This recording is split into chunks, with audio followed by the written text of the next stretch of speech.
வணக்கம். நான் உங்கள் நிசாந்தன் சார். நாங்கள் பார்க்க இருக்க வினாத்தால் 2024ஆம் ஆண்டு நடைபெற்ற காப்போதா சாதாரண தர பரீட்சையின் கணித பாடத்தில் பகுதி 2ல் 4வது வினாவாக வந்த இருபடிச் சமன்பாடு தீர்த்தல் தொடர்பான வினாவை தெளிவாகவும் விளக்கமாகவும் பார்க்க இருக்கிறோம். நீங்கள் இன்னும் இந்த குறித்த வினாவை செய்து பார்க்கலன்னா கீழே டிஸ்கிரிப்ஷன் பகுதியில் லிங்க் இருக்கும் பிள்ளை நீங்கள் பயன்படுத்தி வினாத்தாளை தரவிறக்கம் செய்து பார்த்துட்டு வீடியோக்குள்ளே வாங்குவோம். இல்லை செய்து பார்த்து கொண்டே வீடியோ ப்ளே பண்ணினாலும் பிரச்சனை இல்லை. ஏன்னா நான் கொஞ்சம் கூட தான் கதைப்பேன். ஸோ செய்து பார்த்து கொண்டே நீங்கள் வீடியோ ப்ளே பண்ணும் போதும் உங்களுக்கு அதில் போதுமான அறிவும் கிடைக்கக்கூடியதாக இருக்கும். அதே நேரம் நீங்கள் எனக்கு முன்னுக்கே விடையெடுக்கக்கூடியதாகவும் இருக்கும். இதே மாதிரி பல வீடியோக்கள் நீங்கள் பிளேலிஸ்ட்டில் போனீங்கன்னா பாஸ் பேப்பராக பார்க்கலாம். அதே நேரம் பாடமாக பார்க்கலாம். இருபடி சமன்பாடு, ஒருங்கமை சமன்பாடு அப்படின்னு தனித்தனியாக பிளேலிஸ்ட்டும் இருக்குது. ஸோ நீங்கள் அங்கேயும் போய் செக் பண்ணி பாருங்க, உங்களுக்கு பிரயோசனமாக இருக்கும். இந்த வகுப்பு எனது சூம் மூலமான கணித வகுப்பு. இந்த ரெக்கார்டிங் நீங்களோ இல்லை உங்களுடைய தம்பி தங்கைகளோ சூம் மூலமான கணித வகுப்புகளுக்கு இணைந்து கொள்றா தாராளமாக இணைந்து கொள்ளலாம். ஒவ்வொரு பாடப்பிறப்பும் தெளிவாகவும் விளக்கமாகவும் அடிப்படையிலேருந்து கற்பிக்கப்படும். ஸோ வகுப்பில் இணைஞ்சு கொண்டா உங்களுக்கு உண்மையாக புரிதலோட கணிதத்தை படிக்கக்கூடியதாக இருக்கும். சில பிள்ளைகளுக்கு சூம் பிடிக்காது, அதுக்கு நாங்கள் ஒன்றும் செய்ய இயலாது. சூமில் வந்து நீங்கள் படிச்சிங்கன்னா உங்களுக்கு பிரயோசனமாக இருக்குமெண்டா அது உங்களுக்கு ஒரு மாற்றத்தை தரும். சில நேரம் அது நீங்கள் வந்து சில பிள்ளைகள் வந்து மிஸ்யூஸ் பண்ணும். அதுக்கு நான் என்னால் இயலுமானது என்ன செய்யலும், வகுப்புக்கு வர்ற பிள்ளைக்கு தெளிவுபடுத்தி கொள்ளக்கூடிய மாதிரி இருக்கும். பயன்படுற பிள்ளைகளும் இருக்குது, அதை பாழாக்குற பிள்ளைகளும் இருக்குது. நீங்கள் அதில் எந்த பிள்ளை அப்படின்றத நீங்கள் தான் முடிவெடுத்துக் கொள்ளும். வகுப்புகளுக்கு இணைந்து கொள்றேன்னா அது தொடர்பான விவரத்தை நீங்கள் கேட்டும் பெற்றுக்கொள்ளலாம். இனி இன்னும் ஒரு கொஞ்ச நாட்களுக்கு கடைசி 3 மாதத்துக்கும் நாங்கள் வந்து மீட்டல் கிளாஸ் செய்ய போகிறோம். ஸோ மீட்டல் கிளாஸில் இணைந்து கொள்றேன்னாலும் நீங்கள் இணைந்து கொள்ளலாம். ஆனால் நேரடி தொடர்ச்சியான வகுப்புக்கு இணைந்து கொள்வது தான் பொருத்தமானது. நீங்கள் மீட்டல் கிளாஸுக்கு இணைந்து கொள்ள போகிறீங்க அப்படின்னாலும் இணைந்து கொள்ளலாம். அது தொடர்பான விவரம் என்னட்ட நீங்கள் கேட்டு. 4வது வினா இருபடிச் சமன்பாடு தீர்த்தல் தொடர்பான வினா. இருபடிச் சமன்பாடு தீர்த்தல், இருபடிச் சமன்பாடு முதல்ல சமன்பாடு தீர்த்தல்ண்டா என்ன? ஒரு கோவை ஒரு பெருமானத்துக்கோ ஒரு கோவை இல்லை இன்னும் ஒரு கோவைக்கோ சமனாக இருக்கும். ஆனா அது எல்லா டைம்லயும் இருக்காது. எல்லா டைம்ல அந்த எக்ஸ் ஏதோ ஒரு பெருமானமோ இல்லை இன்னும் ஒரு 2 பெருமானத்துக்கோ சமனா இருக்கும். ஸோ அப்படி சமனா இருக்கிறது எந்த பெருமானத்துக்கு அப்படின்றத கண்டுபிடிக்கிறது தான் தீர்வு. அதாவது இந்த சமன்பாடை திருப்தி செய்கின்ற எக்ஸ் பெருமானம் என்ன அப்படின்றத நாங்க கண்டுபிடிப்போம்டா அதை தீர்வு அப்படின்னு சொல்லுவோம். ஆனா அத 2 நார்மலா வாய்ப்பு பார்க்கலாம். பெருமானத்தை போட்டு இது பொருத்தமா இருக்குமா அப்படின்னு வாய்ப்பு பார்க்கலாம். அதை சொல்றது வாய்ப்பு பார்த்தல். பட் அது கொஞ்சம் சிக்கல். என்னன்னா எல்லா கணக்குக்கும் வாய்ப்பு பார்த்து கொண்டிருக்கலாம். அப்ப சமன்பாடு தீர்த்தல் என்று வந்தோம்னா நாங்க மொத்தமா 3 விதமான சமன்பாடுகள் பார்க்கிறோம். ஒன்று எளிய சமன்பாடு. எளிய சமன்பாடுன்னா எக்ஸ் ஒரே ஒரு தெரியா கணியம் தான் தெரியாமலும் இருக்கும். அது வர்க்கம் படிநிலையில வர்க்கம் பெறாது, ஓராம் படியிலேயே இருக்கும். எத்தனை இடத்துல எக்ஸ் இருந்தாலும் அத்தனை எக்ஸையும் ஒரு இடத்துக்கு கொண்டு வந்து உண்டாக்கிடலும். அப்ப உண்டாக்கிட்டு நாங்கள் தீர்க்கும் போது எங்களால தீர்க்கக்கூடியதா இருக்கும். அதை எளிய சமன்பாடு அப்படின்னு சொல்லுவோம். ஒன்று. 2வது ஒருங்கமை சமன்பாடு. ஒருங்கமை சமன்பாடுன்றது ஒன்றுக்கு மேற்பட்ட தெரியாக்கணியம் இருக்கும். அதுக்கேற்ற மாதிரி ஒன்றுக்கு மேற்பட்ட சமன்பாடுகளும் இருக்கும். 2 தெரியாக்கணியம்னா 2 சமன்பாடு, 3 தெரியாக்கணியம்னா 3 சமன்பாடு. நாங்கள் 2 தெரியாக்கணியம் 2 சமன்பாடு தான் நாங்கள் எங்கட பரீட்சைக்கு பார்க்கிறோம். எங்களோட ஓலெவல் வரைக்கும் இருக்கிற பரீட்சைக்கு 2 தெரியாக்கணியம் 2 சமன்பாடு. நீங்க அதுக்கு மேல போனீங்க வேண்டாம் 3 தெரியாக்கணியம் 3 சமன்பாடு எல்லாம் பார்ப்போம். அதுக்கு மேல நமக்கு தேவையானது 2. அதுக்கும் அதை தீர்த்தலுக்கும் நாங்கள் அதுல கூட 2-3 இருக்கிறோம். என்ன சொல்றது, முதலாவது எழுவாய் மாற்றம் செஞ்சு அதுல ஒரு ஆளை எழுவாய் மாற்றம் செஞ்சு மற்ற சமன்பாட்டுல பிரதியிட்டு செய்கிறது, பிரதியிடல் மெத்தட்னு சொல்றது. 2வது நாங்க வழக்கமா செய்யற மாதிரி யாரா ஒரு ஆளை சமனாக்கி அந்த சமனான ஆளை இல்லாமாக்கி ஒரு எளிய சமன்பாடை உருவாக்கி அவரை தீர்த்து அப்புறம் மற்ற ஆளை தீர்த்து வர 2வது மெத்தட். வரைவை பயன்படுத்தி ஒருங்கமை சமன்பாடு தீர்க்கப்பட இருக்கும். அதே மாதிரி பிட்டுக்கு ஏலவெல்ல வரும்போது நாங்கள் தாயத்தை பயன்படுத்தியும் ஒருங்கமை சமன்பாடுகளை தீர்ப்போம் அப்படின்னு சொல்றாங்க. நீங்க ஏலவெல்ல மேட்ச் படிக்கிற பிள்ளைகள் அதை போய் பாருங்க. அப்ப ஒருங்கமை சமன்பாடு தீர்த்தலுக்கு அது ஒரு மெத்தட். அதே மாதிரி இருபடி சமன்பாடு தீர்த்தல், அதை பற்றி தெரிஞ்சுள்ளுவோம். இருபடி சமன்பாடுன்றது ஒன்றுக்கு மேற்பட்ட படிநிலையில எக்ஸ், அதாவது எக்ஸ் இந்த வர்க்கம், எக்ஸ் இந்த ஓராம்படி, ஒருமை அப்படி என்று 3 படிநிலையில இருக்கும். 2 படிநிலையிலையும் வேற வேற படிநிலையில இருக்கிறதால அவையில உண்டாக்கலாம். சோ அப்படிப்பட்ட இருபடி சமன்பாடுகளை நாங்கள் தீர்க்கிறதுக்கு தரம் 10ல் ஒரு மெத்தட் இருக்கு. 2 காரணிகளின் பெருக்கம் 0க்கு சமனாக வரும் என்று சொன்னால் அந்த ரெண்டுல ஒரு காரணி பூச்சியமா இருக்கும் அப்படி என்ற வெளிப்பட உண்மை. ரெண்டுல ஒரு காரணி பூச்சியமா இருக்கும். ரெண்டு காரணியும் சேம் டைம் பூச்சியமா இருக்கலாது ஏன்னு சொன்னா ரெண்டுமே எக்ஸிலான கோவையாக இருக்கும். அதனாடி ஒரு கோவை பூச்சியமா இருக்கிற நேரம் மற்ற கோவை பூச்சியமா இருக்கலாது. அப்ப ரெண்டு காரணிகள் ரெண்டு காரணிகள் அது ஒரு மெதட். ரெண்டாவது நாங்க பார்க்க போறது ரெண்டு படிநிலையில இருக்கிற அதான் எங்களோட 11ஆம் ஆண்டுக்கு தேவையான இருபடி சமன்பாடு மெதட். ரெண்டு படிநிலையில இருக்கிற எக்ஸ ஒரு படிநிலைக்கு கொண்டு வரதுக்கு அதாவது ஒரு தெரியாக்கணியமா மாத்துறதுக்கு நிறைவேற்க கோவையாக மாற்றி அது அங்கால ஒரு பெருமானத்துக்கு சமன்டா வர்க்க பூர்த்தி முறையில இருபடி சமன்பாடு தீர்த்து வர்க்க பூர்த்தி முறையில இருபடி சமன்பாடு தீர்த்தலுக்கு உங்களுக்கு ஒரு சமன்பாடும் இருக்கு. அதாவது அந்த கோவை ஏஎக்ஸ் வர்க்கம் பிளஸ் பிஎக்ஸ் பிளஸ் சி என்ற வடிவில இருந்து அது பூஜ்ஜியத்துக்கு சமனாக இருந்தா அது முக்கியமா அது பூஜ்ஜியத்துக்கு சமனா இருந்தா எக்ஸ் இந்த தீர்வை ஒரு சூத்திரம் இருக்கு. எக்ஸ் இந்த தீர்வை காண்றதுக்கு அது இந்த வர்க்க பூர்த்தி முறையிலேருந்து வந்த சூத்திரம் தான் பிள்ளைகள். மைனஸ் பி பிளஸ் ஓர் மைனஸ் வர்க்க மூலத்துக்குள்ள பி வர்க்கம் மைனஸ் 4ac முழுவதின் கீழ் 2a அப்படின்ற ஒரு சூத்திரம் இருக்கு. பட் இது விட நாங்க நார்மலா பேசிக்கான வர்க்க பூர்த்தி முறையில செஞ்சு விடுறது எங்களுக்கு ரொம்ப இலகுவானதா இருக்கும். இதுவும் பெரிய கஷ்டமான கேள்வி இல்லை, மிக இலகுவான கேள்வி. நம்ம தேவையில்லாம பயப்பட தேவையில்லை, கேள்விக்குள்ள போவோம். பொதுவா இந்த இருபடி சமன்பாடு தொடர்பான ஒரு புரிதல் இருக்குன்னா கொஞ்சம் கணக்கு கஷ்டமா இருக்கும். ஏன்னா அது கொஞ்சம் புரிதலுக்கு கொஞ்சம் சிக்கலானதுதான். அதை நீங்க வடிவா பார்த்துட்டீங்கன்னா இலகுவானதா இருக்கும். வினா இலக்கம் 4 கேள்வி போக்கு முழுக்க அந்த படத்தையும் சேர்த்துக்கிறனா நெல்லம். பிறந்த நாள் கேக்கின் மேற்பரப்பு செங்கோண இருசமபக்க முக்கோணி வடிவம் உள்ளது. செங்கோண இருசமபக்கம் முக்கோணத்துல செம்பக்கம் ஒரு நாளும் எப்போதுமே செங்கோண முக்கோணத்துல பெருசு. சோ மற்ற ரெண்டு பக்கங்களும் தான் சொல்லப்பட்டிருக்கு வடிவம் உள்ளது. அதன் இருசம பக்கங்களினது நீளங்கள் எக்ஸ் சென்டிமீட்டர் 2x சென்டிமீட்டர் ஆகும். அப்ப நாங்கள் அந்த கேக்க கீறுவோம். அப்ப அந்த படத்தை நாங்கள் விளங்கப்படுத்துறதுக்கு உங்களுக்கு இலகுவா இருக்கும்.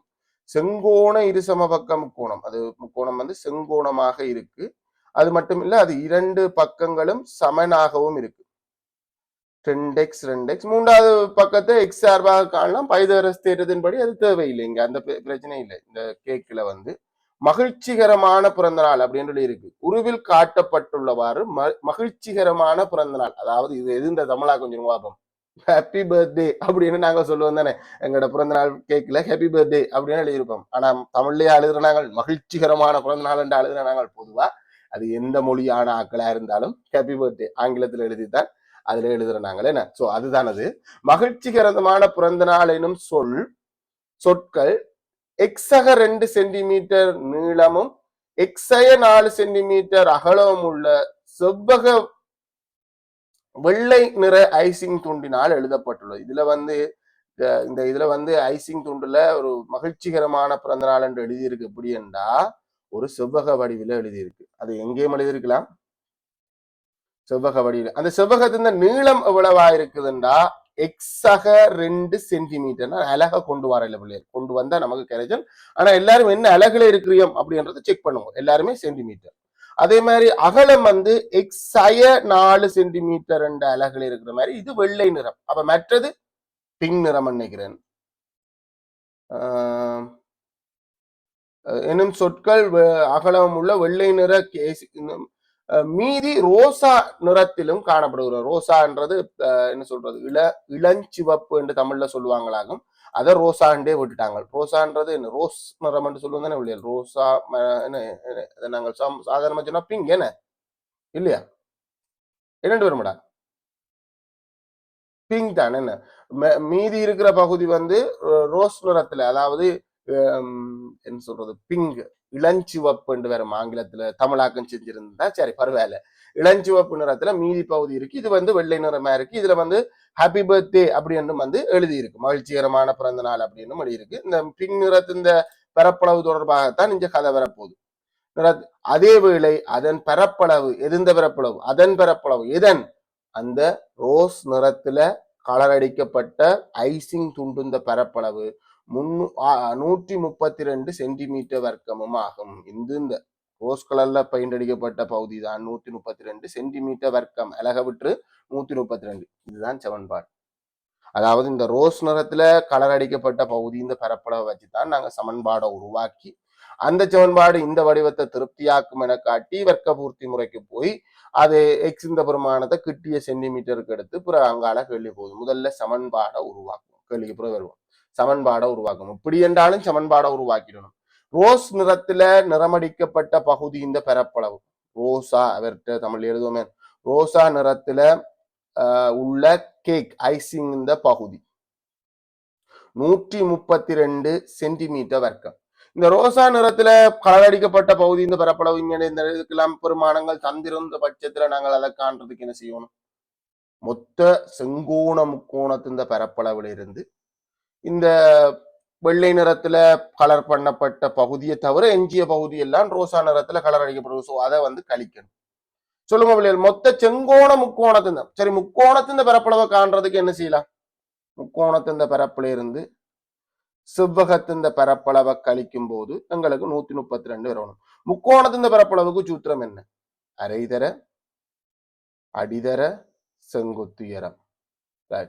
செவ்வகத்தின் பரப்பளவு நீளந்தர அகலம் 132 வரணும். இப்ப பிரச்சனை என்னன்னா, நான் உங்கள்கிட்ட கேட்கறது அடி என்ன செங்குத்துயரம் என்ன? அடி கீழே இருக்கிற முகம், கீழே இருக்கிற முகம் அடியா இருக்கும், இல்லைன்னு சொல்லல. பட் அது அடியாக இருக்கணும்னா எங்களுக்கு எந்த செங்குத்துயரம் தந்திருக்கணும்? இந்த செங்குத்துயரம் தந்திருக்கணும். இந்த செங்குத்துயரம் தெரியுமா? இல்ல. அப்ப இதை விட வேறு என்னன்னு செங்குத்துயரம் தெரியும்? செங்கோண முக்கோணம்னு சொன்னோம். செங்கோண முக்கோணத்துல இவர் செங்குத்துயரமாக இருக்கின்ற பட்சத்துல இவர் அடியா இருப்பார். இல்ல இவர் செங்குத்துயரமாக இருக்கின்ற பக்கம், ஒரு முக்கோணத்துக்கு 3 செங்குத்துயரம் இருக்கு பிள்ளைகள். ஒவ்வொரு உச்சியிலேருந்தும் செங்குத்துயரம் இருக்கு. இப்ப இந்த உச்சியிலேருந்து வரைகிற செங்குத்துயரம் இங்க நமக்கு தெரியாது, ஆனா இந்த உச்சியிலேருந்து வரைகிற செங்குத்துயரம் நமக்கு தெரியும். சோ இது 2x என்ற நாடி, இது வந்து அப்ப அடியும் 2x செங்குத்துயரமும் 2x. அரை தர அடி 2x செங்குத்துயரம் 2x. நீளம் செவ்வகத்தின் x ஆக 2, அகலம் x 4 சமன் 132. சமன்பாடு கிளியரா போட்டாச்சு. ரைட். இதை என்ன ஒரு விதமாகவும் சமன்பாடு போட்டிருக்கலாம் பிள்ளைகள். முக்கோணத்தின் பரப்பளவு 132 சக செவ்வகத்தின் பரப்பளவுன்னு போட்டிருக்கலாமா? அதை விட நான் வந்து தந்த தரவுக்கு ஏற்ற மாதிரி சமன்பாடு போட்டுட்டேன். இது மொத்தமா 3 செட் பிள்ளைகள், 1 இவ்வளவும் 2 இவ்வளவும் சமன்பாட்டுக்கு அங்கால. இதுல 2 பேரை மட்டும் சுருக்கிலும், அதாவது சுருக்கி போட்டு நாங்கள் பெருக்கிறதுக்கு வருவோம், அப்புறம் கூட்டுறது சேர்க்கிறதுக்கு வருவோம். முதல்ல சுருக்குவோம். மேல கீழே வெட்டக்கூடியது, இதுக்குள்ள தனியா வெட்டக்கூடியதை வெட்டு. மேல கீழே வெட்டுறதுக்கு இருக்கா? இங்க கீழே ஒரு ஆள் இருக்கு, வேற வழியில் வெட்டித்தான் ஆகணும். இல்லைன்னா ஒட்டுமொத்த சமன்பாட்டையும் 2 ஆளை பெருக்கி அவரை இல்லாம ஆக்கணும். பின்னம் இருந்தா கணக்குக்குள்ள யோசிக்கிறது கஷ்டம். வெட்டுறதுக்கு இருக்கா? அடப்பாவிகளே.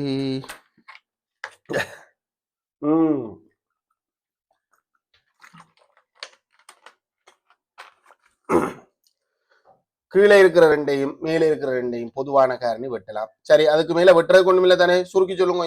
இந்த செட் அவ்வளவுத்தையும் தனியா சுருக்கி சொல்லுங்க. அங்கால போகுது 2x வர்க்கம் அப்படின்னு வரும். ரைட். இதுல கொஞ்சம் கவனம் வேணும் பிள்ளைகள். இந்த மைனஸை மறந்துடாங்க. இந்த மைனஸ் பிறகுதான் உடைக்க வேண்டி வரும். முதல்ல இதை 2 பேரையும் உடைப்போம், பிறகு இந்த மைனஸ் உடைப்போம். மைனஸ் இருக்கட்டும் வழியில. இது போன வருஷம் 2023 இந்த பிரச்சனை இருந்தது. மைனஸ் வரும்போது அதுவும் உள்ள இருறுப்பு கோவையா இருக்க நாங்கள் இருறுப்பு கோவையோட வச்சு மைனஸை உடைக்கலாம். இல்லைன்னா அப்படியும் ஒரு வழி இருக்கு என்றாலும் நாங்கள் இருறுப்பு கோவையோட வச்சு மைனஸ் உடைக்கிற கஷ்டம். ஸோ அது அங்க இருக்கட்டும். இவரை தனியாக உடைப்போம். இவரும் வேறும் பெருக்கப்படும். எக்ஸ் தர எக்ஸ் எக்ஸ் வர்க்கம், அதே மாதிரி எக்ஸ் தர சய 4 எக்ஸ், அதே மாதிரி சக 2 தர எக்ஸ் சக 2 எக்ஸ், அதே மாதிரி சக 2 தர சய 4 சய 8. ரைட். பிராக்கெட் அது வந்து 132க்கு சமனா இருக்கணும். இந்த பெரிய அடைப்பு, ரெட்டை அடைப்பு இருக்கு, பெட்டி அடைப்பு, அந்த பெரிய அடைப்பையும் வந்து நாங்க உடைக்கணும். அதையும் உடைச்சு போட்டே சுருக்குவோம். 2x வர்க்கம். இந்த பெரிய அடைப்பு உடைக்கணும்னா அதுக்கு முன்னுக்கு இருக்கிற குறி மைனஸ், அதாவது இதுல இருக்கிற ஒவ்வொரு குறியும் மைனஸ் பண்ணப்படணும். அதாவது நேர் இருக்கிறாள் மைனஸ் ஆவார், பிளஸ் இருக்கிறாள் நீர் ஆவார். அதாவது குறி மாறும் மைனஸால பெருக்கும் போது. மைனஸ் எக்ஸ் வர்க்கம் நேர் 4x. ஏன்னா வெளியில இருக்கிற மறை வந்து இந்த மறை 4x பெருக்குது. மறை தர மறை நேர், மறை 2x நேர் 8. அந்த பிரேக்கெட் உடையுது, பெரிய பிரேக்கெட் உடையுது. இப்போ உள்ள சுருக்குவோம். அதே நேரம் இந்த 32ஐயும் அங்கால கொண்டு வரும். ஏன்னா எங்களுக்கு அந்த சமன்பாட்டு இந்த வடிவத்துல 32 இங்கால இருக்கு. ஸோ சக 32 இங்க கொண்டு வந்தா சய 132 சமன் 0. ரைட். ஒரே இனத்தை உண்டாக்குங்கோ. எக்ஸ் இனம் 2 பேர் இருக்கிறோம், எக்ஸ் வர்க்கம் இனம் 2 பேர் இருக்கிறோம், 2 பேரும் வேற வேற குறி சேர்க்கும் போது கழிபடும். நார்மல் கிடைத்தாலும் சரி ஒரு எக்ஸ் வர்க்கம் என்று வரும். அதே மாதிரி எக்ஸ் இனம் 2 பேர் இருக்கிறோம், 2 பேரும் சேம் வேற வேற குறி சேர்க்கும் போது கழிபடும். 4x இருந்து 2x போனா 2x பெரியவற்ற குறி விடைக்கு வரும் சக 2x. ஒருமை பெருமான அச்சரம் இல்லாத ஆக்களும் 2 பேர் இருக்கிறேன், 2 பேரும் வேற வேற குறி சேர்க்கும் போது கழிபடும். பெருசிலேருந்து தான் சின்ன கழிபடும். 132 8 கழிக்கணும் சார். மைனஸ் அது இல்ல, திசை கொண்டுகன் சேர்த்தல் 2 பேரும் வேற வேற குறியெல்லாம் பெருசிலேருந்து சின்னம் கழிவிடும். மறை திசையில 132, நேர் திசையில 8 பேர் இழுக்கிறான். சோ மறை திசை பக்கம் தான் போது எத்தனை பேர்ட்ட பலத்தோட போனா இந்த 8 பேர் இருக்கிற மீதம் சோ கழிக்கணும். 4 2 பேரும் 2 1 124. என்ன குறி? மறை. பெரியவற்ற குறி உடைக்கு வரும் மறை 124 சமன் 0. நான் நினைக்கிறேன் இந்த வடிவத்தை காட்ட சொல்லி இருக்கும்னு நினைக்கிறேன். சரியா கொண்டு வந்திருக்கோமோ இல்லையோன்றது நம்ம இந்த இதுல பார்க்கும் போதே தெரியும். சரியா கொண்டு வந்திருக்கோம். அந்த சொன்ன மாதிரியே எக்ஸினான சமன்பாடு எக்ஸ் வர்க்கம் சக 2x 124 சமன் 0 திருப்தியாக்கும் என காட்டி இதான் காட்டுறது. இப்படித்தான் காட்டுறது. திருப்தியாக்கும் என்று வாய்ப்பு பார்க்கிற மாதிரி செய்யல. இந்த சமன்பாடை எடுத்து காட்டுறது தான் திருப்தியாக்கும் என காட்டின்னு சொல்றது. என காட்டி எக்ஸின் பெருமானத்தை கிட்டிய சென்டிமீட்டருக்கு காண்க. எக்ஸின் பெருமானத்தை காண்கின்றது தீர்க்குக. இப்ப இனி இந்த சமன்பாடை நான் தீர்க்கணும். ஒருவேளை மேலே இருக்கிற சமன்பாடை எடுத்து கொண்டு வர்றதுல பிழை இருந்தா கூட நாங்கள் இதுக்கு அங்கால கூட இந்த கணக்கை செய்யலாம். அப்ப இதை நான் தீர்க்கணும் அப்படி என்று சொல்ற பட்சத்துல வர்க்க பூர்த்தி முறையை எடுத்துக்கொள்றோம். அதாவது இங்க ஒன்றுக்கும் மேற்பட்ட இடத்துல இருக்கிற எக்ஸ், அதுக்கு நமக்கு பேசிக்கா தெரிஞ்சு கொள்ள வேண்டியது ஒரு ஈருறுப்பு கோவையின் விரிவு. எக்ஸக ஏ என்ற ஒரு ஈருறுப்பு கோவையின் விரிவு. எக்ஸ் இங்க ஒரே ஒரு இடத்துலதான் இருக்கு. ஆனா இது இந்த விரிவுல 2 இடத்துல இருக்கும். ஒரு ஈருறுப்பு கோவை இந்த விரிவு ஒரு சதுரத்தோட நாங்கள் ஒப்பிட்டிருக்கோம். ஒரு ஈருறுப்பு கோவைய விரித்தெழுகிறது. ஈருறுப்பு கோவை எக்ஸாக ஒரு 2 பக்கம் வர்க்கம் வர்றது, நீளத்தின் வர்க்கம் என்று சமன்பாடு வர்றது யாருக்கு? சதுரத்துக்கு. எக்ஸக ஏ எக்ஸக ஏ, அதாவது எக்ஸ் ஏ என்று 2ஆ பிரிக்கிறேன். இவரையும் எக்ஸ் ஏ என்று 2ஆ பிரிக்கிறேன். ஞாபகம் இருக்கு பண்ணிக்கிறேன் படிச்ச காலத்துல. அப்புறம் ஏ எக்ஸ் வர்க்கம் சக ஏ வர்க்கம் என்று சிம்பிளா போட்டுறக்கூடாது. இது எக்ஸ், இது சக ஏ, இது எக்ஸ், இது சக ஏ. சோ மொத்தமா எங்களுக்கு 4 உறுப்பா உடையும்டா. அதுல 2 உறுப்பு சேமா இருக்கும். இது எக்ஸ் வர்க்கம், இது சக ஏஎக்ஸ், இதுவும் சக ஏஎக்ஸ், இது சக ஏ வர்க்கம். ஆனா இது 2 பேரும் ஒன்றா இருக்கிறதுனால அதை விரிச்செழுதும் போது நாங்கள் வேகமாக சொல்லுவோம். அப்படின்னு சொல்லுங்க பாப்பா. எக்ஸ் வர்க்கம் சக 2 ஏஎக்ஸ் சக ஏ வர்க்கம் அப்படி என்று 3 உறுப்பு கோவையாக விரிவெழுதும். அந்த 3 உறுப்புல 2 இடத்துல எக்ஸ் இருக்கு. அப்ப நாங்கள் இப்ப மாறி ஒரு 3 உறுப்பு இருபடி கோவைய ஒரு நிறைவர்க்க கோவையாக மாற்றுவதன் மூலம் ஒரு இடத்துக்கு எக்ஸை கொண்டு வர போறோம். 2 இடத்துல எக்ஸ் இருக்கிறதாலதான் இந்த 2 எக்ஸையும் ஒரு எக்ஸாக எக்ஸ் சுருக்க இயலாது, தனியே சுருக்க இயலாது. அதனாடி நாங்கள் என்ன செய்ய போறோம்னா இதை நிறைவர்க்க கோவையாக மாற்ற போறோம். நிறைவர்க்க கோவையாக மாற்ற போறோம்னா எக்ஸ் இருக்கிற உறுப்பு மட்டும் இருக்கட்டும். இந்த 124 வச்சு கொண்டு யோசிக்கலாது. 124 அங்கால போ, 124 அங்கால போனா என்ன வரும்? எக்ஸ் வர்க்கம் சக 2x சமன் 124. ரைட். இப்ப என்ன செய்ய போறோம் பிள்ளைகள்? இதை நிறைவர்க்க கோவையாக மாற்றுறதுக்கு ஒரு ஆளை சேர்க்கணும். ஏன்னா ஒரு நிறைவர்க்க கோவை என்றது 3 உறுப்பு கோவை. ஒரு ஈருறுப்பு கோவை ஒரு நாள் நிறைவர்க்க கோவையா இருக்காது. ஒரு 3 உறுப்பு கோவை. சோ ஒரு நிறைவர்க்க கோவை ஆக்குறதுக்கு நான் ஒரு ஆளை சேர்க்கணும். சமன்பாட்டுல ஒரு இந்த பக்கம் ஒரு ஆளை சேர்த்தா அது பேலன்ஸ் இல்லை. இந்த பக்கம் சேர்த்த பக்கம் வெயிட் கூடிடும். சோ அந்த பக்கமும் சேர்த்து தான் அதை திரும்பவும் சமனாக கொண்டு வரணும். அப்ப நான் டேஸே போடுறேன். அது ஒரு ஐடியாவும் இருக்கு. எக்ஸ் இந்த குணகத்தின் பாதி இந்த வர்க்கம் அப்படியெல்லாம் பாடமாக்கணும் இல்லை. நான் முதல்ல அப்படித்தான் சொல்லி தந்தேன். இப்ப அதை விட இலகுவா நான் அதை புரிதலோட சொல்லுவேன். சோ அந்த இடம்னா நான் ஒரு கோடு மட்டும் போட்டு வச்சுக்கேன். நிறைவேற்க கோவை ஆக்கி கொண்டு அது யார் அப்படின்றத கண்டுபிடிப்போம். ரைட். ஒன்றும் இல்லை, பெரிய கஷ்டமான கணக்காக நீங்க இதை கருதவே வேண்டாம். பிரக்கெட்டை போடுங்க. நிறைவேற்க கோவையை எழுத போறோம். இதுல முதல்ல யார் இருக்கிறாரோ அவற்றை வர்க்கம் பெறணும். இங்க என்ன இருக்கோ அது இந்த வர்க்கம். இங்க எக்ஸ் வர்க்கம் இருக்குண்டா இதுல என்ன இருந்திருக்கணும்? எக்ஸ் இருந்திருக்கணும். எக்ஸ் இருந்தா தான் எக்ஸ் வர்க்கம் பெறும். இதுல இருக்கிற 2 பேரும் பெருக்கப்பட்டு 2ஆல பெருக்கும் போது 2x வரணும். சோ இந்த எக்ஸ் பெருக்காட்டி சக 2 மட்டும்தான். அது இந்த பாதி இங்க இருக்கணும். ஏன்னா அது இந்த 2 மடங்கு தான் அங்க இருக்குது. சோ அது இந்த பாதி எங்களுக்கு சக 1. இதுல 1 இருந்திருந்தால் தான் இதை 2 பேரும் பெருக்கப்பட்டு 2ஆல பெருக்கும் போது 2x.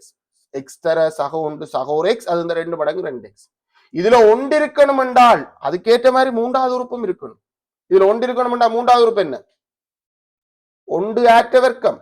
ஒன்று இந்த வர்க்கம். அப்போ ஒன்றை சேர்த்ததாலதான் எனக்கு இதை நிறைவேற்க கோவையாக மாற்ற முடிஞ்சு. அப்ப நான் இந்த பக்கம் ஒன்றை சேர்த்திருந்தா அதுக்கும் ஏற்ற மாதிரி அந்த பக்கம் ஒன்றை சேர்க்கணும். ஒன்றை சேர்த்தா ஒன்று அங்க இப்ப சுருக்கு 125. எக்ஸ் வந்து இப்போ ஒரு இடத்துக்கு வந்துட்டு பாருங்க, முதல் 2 இடத்துல இருந்த எக்ஸ், ஒன்றுக்கு மேற்பட்ட இடத்துல 2 படிநிலையில இருந்த எக்ஸ் இப்போ ஒரு இடத்துக்கு வந்துட்டு நிறைவேற்க கோவையாக்குறதன் மூலம் ஒரு இடத்துக்கு வந்துட்டு. அதுதான் சிம்பிள் ஐடியா பிள்ளைகள். இப்ப இதை தீர்க்க போறோம். வர்க்கத்தை அங்க அனுப்புறேன். வர்க்கம் அங்க போகும்போது வர்க்க மூலம் என்று போகும். ஆனா வர்க்க மூலம் கண்டு வார விட ஒரு நேர்பெருமானம் அது வரவிலக்கணம் சொல்லுது. சோ ஆனா அது இந்த விட இந்த நேரும் பெறும் மறையும் பெறும் என்றதால நாங்கள் முன்னுக்கு பிளஸ் ஓ மைனஸ் போடுவோம்.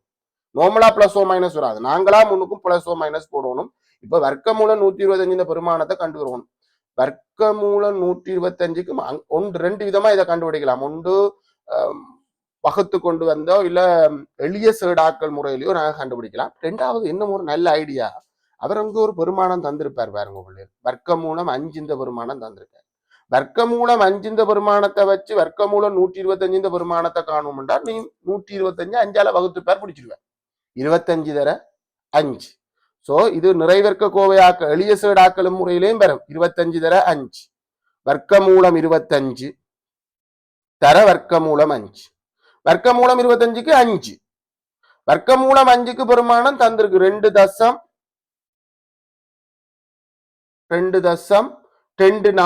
அந்த பெருமானத்தை பயன்படுத்த சொல்லி தந்திருக்கு 2.24. சோ 2.24 நாங்கள் இதுல பெருக்கி இங்க விட சொல்ல வேண்டியானது. நாங்கள் அதை சைட்ல செய்யலாம். இதுல வச்சே செஞ்சா எங்களுக்கு திரும்ப இதை எழுத வேண்டியிருக்கும். பிளஸ் ஓர் மைனஸ் அது இருந்தா நேரும் பெறும் மறையும் பெறும். சைவர் போட்டு 2 மிச்சம், 10 2 12 2 போட்டு 1 மிச்சம், 10 ஒன்றும் 11. தசங்குத்தோணும், தசத்துக்கு பின்னால 2 தானம் இருக்கணும். சோ தசங்குத்திரன். இந்த பூச்சியம் வந்து பெருமதியற்றது, அதனாடி அந்த பூச்சியத்தை நீக்கிறேன் பிள்ளைகளா. பெருமதியற்ற பூச்சியத்தை நீக்கிறேன், மட்டம் தட்டவில்லை. இப்ப எனக்கு எக்ஸாக ஒன்றண்ட கோவை பிளஸ் ஓர் மைனஸ் 11.2 இருக்கும் போதுதான் இந்த மேலே இருக்கிற சமன்பாட திருப்தி ஆகும். சோ இந்த சக உண்டை இப்ப நான் அங்கால கொண்டு போறேன். சக உண்டு அங்கால போனா சை உண்டு 11.1 உண்டை கழிக்கணும். ஆனா கழிச்சிறையிலாது. ஏனென்றா இது திசைகளோட சம்பந்தப்பட்டிருக்கு. 2 பேரும் ஒரே குறியண்டா கூட்டுப்படும், வேற வேற குறியண்டா கழிப்படும். அப்ப நாங்கள் தனித்தனி எடுப்போம். நேராக இருக்கும்போது இந்த பிளஸ் ஓர் மைனஸ்ல நேர் வரும்போது எக்ஸ் சமன் நேர் 11.2 சய உண்டு. இப்ப நீங்க சொல்ற மாதிரி கழிவடும். வேற வேற குறி சேர்க்கும் போது கழிவட்டா 10.2 வரும். சென்டிமீட்டர் எக்ஸ் என்றது அலகு சென்டிமீட்டர்ல. அதே மாதிரி மைனஸ் எடுக்கும்போது எக்ஸ் சமன் மைனஸ் 11.2 மைனஸ் 1. 2 பேரும் வேற ஒரே குறி, 2 பேருமே மறை. அப்ப 2 பேரும் ஒரே குறி சேர்க்கும் போது கூட்டுப்படமடா. புறா நீங்க கழிச்சு விடுறீல 2 பேரும் இப்ப 2 மறை திசையில 2 ஒரே ஆக்கள் நின்று இருந்தா 2 பேருக்கு எல்லாருமே சேர்ந்து மறையில இருக்கு. மொத்தம் மண்டைக்கு டோட்டல் பண்றது கூட்டுறது. கூட்டினா உங்களுக்கு 12.2 வரும். ஆனா மறை பொதுவா பக்க நீளங்கள் மறையில வராது. ஆனா மறையில இல்ல, சில நேரம் பக்க நீளங்கள் நேர்ல இருக்கிற பக்க நீளமும் பொருத்தம் இல்லாம வந்திருக்கு. நான் கடைசி நிக்கிறேன் 2023 வழியா பார்க்கணும், அந்த கேள்வியில பார்க்கணும். இந்த இடத்துல மறையில பக்க நீளம் வரையில நேர்ல வரையிலும் 10.2 விட வந்து நேருக்கு பொருத்தமானது. ஏண்டா இதுல இருக்கிற பக்க நீளங்கள் 10.2 போட்டா எந்த பக்க நீளமும் மறைக்கு வராது. ஆனா எக்ஸ் இருக்கிற நீளத்தை மறையில போடவே இல்லாது. இது பொருந்தாது. இது ரொம்ப முக்கியம் பிள்ளை, நீங்க இதை காட்டணும். இது பொருந்தாது. ஏன் பொருந்தாது அப்படின்னு சொன்னா எக்ஸ் இந்த நீளம் மறையில இருக்கலாது. பூச்சியத்தை விட பெரிய பெருமானமா இருக்கணும். ஆனா ஒரு சின்ன சிக்கல், பூச்சியத்தை விட பெரிய பெருமானம் இல்லை, அதை விட பெரிய பெருமானம் இருக்கணும். பூச்சியத்துக்கு இப்ப 2 கூட பொருத்தம் இல்லை. ஏன்னு சொல்லுங்க பாப்போம். ஆனா எங்களுக்கு பூச்சியத்தை விட பெருசு நீங்க வழக்கமான அந்த சொற்பதத்தை பாவிச்சுட்டா காணும். நான் உங்கள்கிட்ட கேட்கிறேன் பிள்ளைகள், ஏன் நான் சொல்றது ஒரு பூச்சியத்தை விட இல்லை, இன்னும் அதை விட பெருசாவே இருக்கணும். எதுக்கான எங்களுக்கு இருக்கணும் எக்ஸ் இந்த பெருமானம். 2 கூட்டுற பக்க நீளம் மறையில வரக்கூடாது. சரிதானே? அதானே? இல்ல அதை பார்க்க கூடாது. இருக்கிறதுலே சின்ன பக்கத்தை பார்க்கணும். இருக்கிறதுலே சின்ன பக்கம் எதிரா எக்ஸய 4 பக்கமும் மறையில வரையில தானே? உண்மைதானே? எக்ஸ் இப்ப நீ எக்ஸுக்கு நீ வந்து 2 பெருமானத்தை போட. எக்ஸ் 2 பெருமானம் இருந்தா 2ல இருந்து 4 கழிச்சா மறை 2. மறை 2ல பக்க நீளம் இருக்கலுமா? இல்ல. உண்மையாக நாங்கள் இதை கடுமையாக சிந்திக்கணும்டா எக்ஸய 4 பக்கம் இருக்கிறதுலே சின்ன பக்கமே மறையில வரையிலாது. உண்மையை சொன்னோம்னா நாங்கள் இதை கொஞ்சம் விளக்கமா எடுக்கணும்டா எக்ஸய 4 பக்கமே மறையில இருக்கிறா. அதே பூச்சியத்தை விட பெருசா இருக்கணும். ஸோ எக்ஸ் வந்து 4 விடவே பெருசா இருக்கணும், பூஜ்ஜியத்தை விட பெருசு இல்லை, எக்ஸ் 4 விடவே பெருசா இருக்கணும். நீங்க வழக்கமான சொற்பிரயோகம் எக்ஸ் பெரிது 0 போட்டாலும் ஓகே, இல்ல எக்ஸ் பெரிது 4 போட்டாலும் ஓகே. நீங்க அது 4 போடுற பிள்ளைகள் இதை கொஞ்சம் விவரிங்க வேண்டாம், ஸ்கீம்ல எப்போ எப்படி போடுவாங்கன்னு தெரியாது. ஸோ நீங்க வழக்கமானதை போடுறது பொருத்தமா இருக்கும்னு நினைக்கிறேன். எக்ஸ் பெரிது 0 காணப்பட வேண்டும். ஆனா கேட்டது ஆகவே இதுதான் பொருத்தமான விட, எக்ஸுக்கு பொருத்தமான விட 10,2. ஆனா 10,2 கேட்கல. நான் நினைக்கிறேன் கிட்டிய முழு எண்ணுல கேட்டுக்கன்னு நினைக்கிறேன். பார்ப்போம், கேள்வியை பார்த்துட்டு போக கூட, அப்புறம் மறந்துட வேணாம். கிட்டிய சென்டிமீட்டருக்கு எக்ஸின் பெருமானத்தை கிட்டிய சென்டிமீட்டர், கிட்டிய சென்டிமீட்டர்னா முழு எண், கிட்டிய முதலாம் தசமதானம் 2ஆம் தசமதானம் என்றா சரி, இது கிட்டிய சென்டிமீட்டர். 10,2 மட்டம் தட்டினா 10 சென்டிமீட்டர். ஸோ அந்த பக்க நீளம் வந்து 10 சென்டிமீட்டரா இருக்க போகுது. ரோமன் இலக்கம் 2, கேக்கின் மேற்பரப்பில் நீண்ட பக்கத்தின் நீளம், மேற்பரப்பில் நீண்ட பக்கத்தின் நீளம் 2 வர்க்கமூலம் 2 வர்க்கமூலம் எக்ஸினால் தரப்படும் என காட்டி அந்நீளம் 28 சென்டிமீட்டரிலும் குறைந்தது என காட்டும். முதல்ல அதை கண்டுவோம். இவர் சொல்றது கேக்கின் மேற்பரப்புன்றது இது முக்கோணம், முக்கோணம் தான் கேக்கு இந்த வெளிப்புறம். இதுல பிறகு நாங்கள் உள்ளே இருக்கிற இதை படுத்துக் கொள்றோம் இல்லை. இதுல மிகப்பெரிய பக்கம் எதுவா இருக்குமெண்டா செங்கோண முக்கோணத்துல இல்ல முக்கோணத்துல எது பெரிய பக்கமா இருக்குமெண்டா எந்த பெரிய கோணமோ அதுக்கு எதிரானதான் பெரிய பக்கமா இருக்கும். செங்கோண முக்கோணத்துல செம்பக்கம் தான் பெருசு.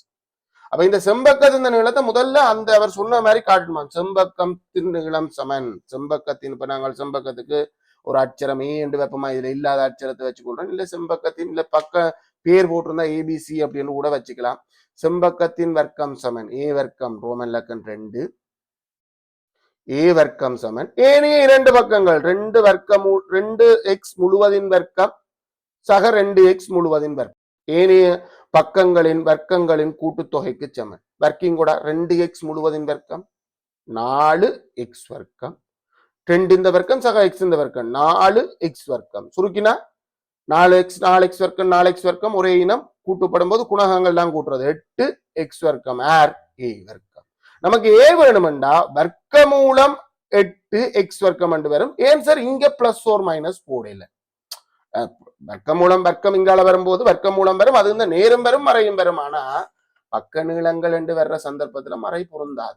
அங்க அப்படி இல்லையே, நாங்க பக்க நீளத்துக்கு காணல, அங்க ஒரு இருபடி சமன்பாடுக்கு தான் கண்டு வரோம், அங்க மறையும் பொருந்தும். இங்க அப்படி இல்லை, இது ஏ என்றது ஒரு பக்க நீளம். சோ நாங்க நேரடியா ஏக்கு தான் காண்றோம், அங்க எக்ஸ் என்றது பக்க நீளமா இல்ல.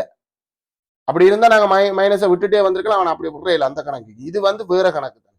சோ இங்க மைனஸ் போட தேவையில்லை. அப்ப இது என்னட்டு வர போகுது, 8 இந்த வர்க்க மூலம் தர எக்ஸ் வர்க்கத்து வர்க்க மூலம், எக்ஸ் வர்க்கத்துக்கு வர்க்க மூலம் காணலும், எக்ஸ் வர்க்கம் எக்ஸ் ஆட்ட வர்க்கம் 8 இந்த 8 தான் நாங்க எளிய சேடாக்க வேண்டியிருக்கோம். வர்க்க மூலம் 8 அப்படின்றது 4 தர 2 அப்படின்னு வரும், வர்க்க மூலம் 4 தர வர்க்க மூலம் 2 வர்க்க மூலம் 4 2 வர்க்க மூலம் 2. ஸோ அதான் அந்த கேட்ட கேள்வி, 2 வர்க்க மூலம் 2 எக்ஸ் சென்டிமீட்டர் என்ன எல்லாம் என்ன அழகோ அந்த அழகு 2 வர்க்க மூலம் எக்ஸ் சென்டிமீட்டரா, ரைட். ஸோ கேட்ட கேள்விக்கு நாம கொடுத்தாச்சு என காட்டி அந்நீளம் 28 கூடியது என காட்டு. இப்பதானே அதுக்கு வரணும், அந்நீளம் 28 விட கூடியது வர்க்கமூலம் 2 கூட வர்க்கமூலத்துக்கும் பெருமானம் தந்திருக்கு, வர்க்கமூலம் 2 இந்த பெருமானம் தந்திருக்கு. இப்ப நாங்கள் பயன்படுத்த வேண்டியது எக்ஸ் இந்த தரப்பட்ட நம்ம கண்ட நீளத்தை, நாங்க கண்டுபிடிச்ச உண்மையான நிலத்தையா இதுவா, இதைத்தான் பயன்படுத்தணுமா. அவர் நாங்க மட்டம் தட்ட சொல்லிட்டாரா, அதைத்தான் பயன்படுத்தணும். 2 வர்க்கமூலத்துக்கு பதிலாக 4.1 1.4 பயன்படுத்த சொல்லி கிடக்கு புத்தகத்துல பாருங்க. வர்க்கமூலம் 4 இந்த பெருமானத்துக்கு பதிலா இதை பயன்படுத்துங்கன்னு சொல்லி இருக்கு, அதைத்தான் நாங்க பயன்படுத்துறோம். எக்ஸுக்கு பதிலாக நாங்க கண்டதை பயன்படுத்துறோம். 10 இதை முதல் பெருக்கிறேன், பெருக்கினா 2 8 2 10 பெருக்கினா தசம் ஒரு தானம் பின்னுக்கு போகும் 28.2. 10க்கே 28.2 10.2 இதை விட தாண்டி தான் போகும். ஆகவே நம்ம சொல்லணும் 28.2 சென்டிமீட்டர் என்றது 28 சென்டிமீட்டரை விட கூடியது. அதுல தமிழ்லயும் சொல்லுவோம், நீளம் 28 சென்டிமீட்டரிலும் கூடியது ஆகும் என்ற தமிழ்லையும் சேர்த்து கொடுங்க பிள்ளைகள். தமிழ்ல கொடுக்காம விடுறது வந்து பிள்ளை. மேற்பரப்பின் நீளம், மேற்பரப்பின் நீண்ட நீளம் அதாவது செம்பக்கத்தின் நீளம் 28 சென்டிமீட்டரிலும் கூடியது. சூத்திரத்தை பயன்படுத்தியும் செய்யலாம், அதுல ஒரு பிழையும் இல்லை. எக்ஸ் சமன் மைனஸ் பி சூத்திரம் பயன்படுத்துறா சூத்திரம் எழுதித்தான் பயன்படுத்தணும். எந்த சூத்திரமா இருந்தாலும் எழுதித்தான் பயன்படுத்தணுமா. பிளஸ் ஓர் மைனஸ் வர்க்க மூலத்துக்குள்ள பி வர்க்கம் மைனஸ் 4ac முழுவதின் கீழ் 2a. பட் இதை விட நான் வர்க்க பூர்த்தி முறை எனக்கு ஈஸியா இருக்கும். இதை நான் விளங்கப்படுத்துறதுக்கு பெரிய நேரம் எடுத்தாலும் உங்களுக்கு செய்யறதுக்கு பெரிய நேரம் எடுக்காது. மைனஸ் பி, பி என்றது எக்ஸ் இந்த குணகம், இந்த வச்சுதான் சொல்றது. இதுதான் பி, எக்ஸ் இந்த குணகம் 2 பிளஸ் ஓர் மைனஸ் வர்க்க மூலத்துக்குள்ள பி வர்க்கம் 2 வர்க்கம் நேரடியா போடுறா போட்டுருங்க 4 மைனஸ் 4 தர ஏ எக்ஸ் இந்த எக்ஸ் வர்க்கத்தின் குணகம் 1 மைனஸ் 124 முழுவதின் கீழ் 2a. 2a என்றது a என்றது எக்ஸ் இந்த குணகம், எக்ஸ் வர்க்கத்தின் குணகம் 1. ரைட், இதை சுருக்கி வரவும் இந்த இடத்துக்கு வந்து நிற்கும் பிள்ளைகள் கொஞ்சம் பெரிய நேரம் நீண்ட ப்ரொசீஜர் ஆகலாம். பட் இந்த இடத்துக்கு வந்து நிற்கும் பெரிய நீண்டது வராது. உங்களோட பக்கத்தை வந்துடும். மைனஸ் 2 பிளஸ் ஓ மைனஸ் உள்ளுக்குள்ள மைனஸ் இன்டு மைனஸ் பிளஸ் 100 பெரிய பிரமாணத்துக்கு தான் வந்து சுருக்கிப்பட்டு இந்த விடைக்கு வரும். இல்லைன்னு இல்லை, பட் உங்களுக்கு அதை விட இலகுவா இருக்கும் வர்க்க பூர்த்தி நேரடியாக நீங்க ட்ரை பண்றது. அதுல உங்களுக்கு வரப்போற ஃபைனல் பேப்பர்ல இதுவரைக்கும் 2016 இருந்து 2024 வரைக்கும் வந்து ஃபைனல் எக்ஸாம் ஓலெவல் எக்ஸாமுக்கு எக்ஸ் இந்த குணகம் ஒற்றியல்ல வரையில ரெட்டி எல்லாம் வந்து ஒன்று. அப்ப அது வேற இலகு. ஒற்றியல்ல வந்தாலும் நாம ஒரு ஐடியா இந்த உதவிக்கிற திறங்கு பேப்பரோட கதைச்சிருக்க பிள்ளைகள் நல்ல ஒரு ஐடியா வச்சுக்க. ஸோ நீங்க இதை பார்த்து பயப்படுறது கொண்டும் இல்லை. நீங்க இதை விட இது நல்ல ரைட். நீங்க இதுல செஞ்சாலும் ஒரு குறையும் இல்லை, ஃபுல் மார்க்ஸ் வரும். சூத்திரம் தானே, சூத்திரம்ன்றது ஏற்றுக்கொள்ளப்பட்டது. ஸோ உங்களுக்கு ஃபுல் மார்க்ஸ் வரும். புள்ளித்திட்டத்தை சொல்றேன் படியா கவனிங்க பிள்ளைகள். செங்கோண முக்கோணத்தின் பரப்பளவுல பிரதியிடுறதுக்கு இந்த வரைக்கும் தான் ஒரு மார்க்ஸ். அதே மாதிரி செவ்வகத்தின் பரப்பளவு தனித்தனியும் சில புள்ளிகள் பிரியிட்டு இருக்கும், அதுக்கு ஒரு மார்க்ஸ். இதை சமன்பாடாக மாற்றுறதுக்கு ஒரு மார்க்ஸ். ஸோ எங்களுக்கு இந்த இடத்துலயே 3 மார்க்ஸும் வரும். இல்ல சில பிள்ளைகள் தனித்தனியாகவும் பிரதியிட்டு இருக்கும், எங்களுக்கு அதுக்காக ஒரு மார்க்ஸ். பிறகு இந்த வர்க்க பூர்த்தி முறைக்கு கொண்டு போய் அதை விரிச்செழுதி 124 என்று காட்டி பிறகு ஒன்றை சேர்க்கணும்ன்றதுக்கு தான் ஒரு மார்க்ஸ். ஏன்னா சில இந்த சமன்பாடு அவரே தந்திருந்தவர் தானே, அதனாடி அதுக்கு மார்க்ஸ் வராது. அதை ஒன்றை சேர்க்கணும்ன்றதுக்கு ஒரு மார்க்ஸ். அதை வந்து இந்த வடிவம் வர்க்க பூர்த்திக்கு இங்கால வர்க்கத்தை கொண்டு வந்ததுக்கு ஒரு மார்க்ஸ் வரும். சில நேரம் 5 வர்க்க மூலம் 5 என்றும் எழுதியிருக்காங்க. வெளியில இந்த 25 எடுத்து 5 வர்க்க மூலம் 5 என்று நாங்கள் எளிய சைடு ஆக்காமலேயே பெருமானத்தை கண்டு போயிருக்கோம், அதுக்கு ஒரு மார்க்ஸ் வரும். பிறகு வந்து வர்க்கம் அந்த பெருமானத்துல ஒன்று பொருத்தமற்றது என்று காட்டி, அதுக்கு இந்த முறை புள்ளி தரையில ஒன்று பொருத்தமற்றது என்று காட்டி எக்ஸ் இந்த பக்க நீளம் வந்து எக்ஸ் இதுக்கு தான் விட இதுக்கு தான் மார்க்ஸ் ஒரு மார்க்ஸ் தந்திருக்கு. ஸோ எக்ஸ் பெரிது ஒன்று அப்படின்றதுக்கு ஒரு மார்க்ஸ் தந்திருக்கேன். எக்ஸ் பெரிது ஒன்று, அதாவது ஒன்றை ரிஜெக்ட் பண்றதுக்கு என்ன ரீசன் அப்படின்றதுக்கு கட்டாயம் காரணத்துக்கு இந்த முறை ஒரு மார்க்ஸ் தந்திருக்கு காரணம். ஆனா உண்மையா எக்ஸ் பெரிது ஒன்றுக்கு மட்டும் இல்ல, சரியா எக்ஸ் பெரிது எக்ஸ் பெரிது பூஜ்ஜியத்துக்கு மட்டும் இல்ல, எக்ஸ் பெரிது 4ன்றதும் 4 தான் உண்மையா பொருத்தம்.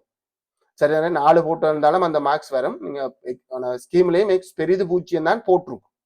அடுத்தது அங்கால வந்து அந்த வர்க்க மூலத்து இந்த பக்க நீளத்தோட போற மாதிரி வருது இல்லை அந்த கேள்வி. அந்த கொண்டு வந்த அந்த இடத்துக்கு செம்பக்கத்தை பயன்படுத்தி அந்த இடத்துக்கு கொண்டு வந்து சேர்க்கறதுக்கு இந்த ஸ்டெப்புக்கு ஒரு மார்க்ஸ் இருக்கு. பிறகு அதுல வந்து பிரதியிடலுக்கு பிரதியிட்டு அது இந்த பெருமானம்ன்றது காட்டுறதுக்கு ஒரு மார்க்ஸ். அந்த குறித்த கணக்கை செஞ்சு முடிச்சு இதுக்கு தான் ஒப்புட்டுக்கு தான் தந்திருக்கு ஒரு மார்க்ஸ். குறித்த இந்த வினாவுக்கு உங்களுக்கு 10க்கு எத்தனை அப்படின்றத பதிவிடுங்க. கொஞ்சம் நீண்ட நேரம் எடுத்திருக்கேன். ஆனால் நீண்ட நேரம் எடுக்க வேண்டிய கேள்வி இல்லை பிள்ளைகள், நான் சும்மா தான் எடுத்திருக்கேன். நீண்ட நேரம் செய்ய வேண்டிய கேள்வி இல்லை, நீங்க வேகமாவே இந்த கணக்கை செய்யலாம்.